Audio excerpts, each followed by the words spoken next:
Eggs బాగున్నాయి కదా madam. So మరి నాకు ఎందుకు ప్రెగ్నెన్సీ రావట్లేదు, అలాగే మా హస్బెండ్కి స్పర్మ్ కౌంట్ బాగుంది అంటున్నారు, మరి ప్రెగ్నెన్సీ ఎందుకు రావట్లేదు, సో మీరు ఇచ్చే టాబ్లెట్స్ ఏదన్నా తక్కువ డోస్ ఇస్తున్నారా, లేకపోతే ఎక్కువ అవుతుందా, లేకపోతే వీళ్ళు ఏంటంటే రకరకాల డౌట్స్తో ఉంటారు. సో మనకి ఎగ్స్ ఎంత ఇంపార్టెంట్లో ఫిమేల్లో స్పర్మ్ కౌంట్ ఎంత important, at the same time గర్భసంచి హెల్త్ కూడా చాలా ఇంపార్టెంట్ అనమాట.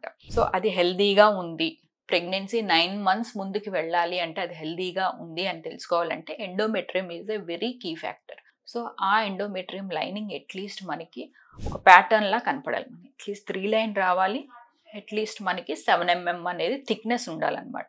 సో ఇలా ఉంది అని అంటే it is a healthy endometrium. So pregnancy వచ్చి ఒకవేళ మనం ఎంబ్రియో పెట్టినా బేబీని పెట్టినా స్టిక్ అయ్యే ఛాన్సెస్ చాలా బాగుంటుంది. సో ఇన్ జనరల్గా మనకి స్కాన్లో కనిపించే ఈ ప్రాబ్లమ్స్ ఏమైనా ఉంటే మనం రెక్టిఫై చేసుకోవచ్చు అనమాట.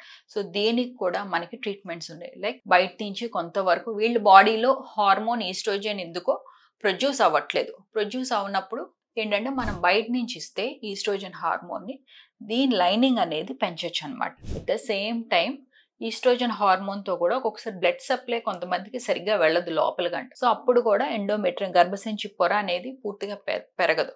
సో దీన్ని పెంచాలి అంటే కొంతవరకు మనం బ్లడ్ సప్లైని పెంచే మెడిసిన్స్ వాడచ్చు, లైక్ సిల్డినఫిల్, పెంటాక్సిఫిలిన్, ట్రెంటాల్, అలాగే L arginine packets, vitamin E, vitamin C, ఈ క్యాప్సూల్స్ మనకు పెరిగే ఛాన్సెస్ ఉంటాయి. సో మనం ఈ మెడిసిన్స్ ద్వారా చాలా మందికి ఈ ఎండోమెట్రియం పల్చగా ఉన్న ఎండోమెట్రియం పెంచడం ద్వారా ఏంటంటే వీళ్ళకి ప్రెగ్నెన్సీ వచ్చే ఛాన్సెస్ బాగా పెరుగుతుంది, అలాగే 9 months క్యారీ చేసే ఛాన్సెస్ కూడా బాగా ఎక్కువ ఉంటుంది, ఆల్మోస్ట్ 99% వరకు వెళ్తుంది.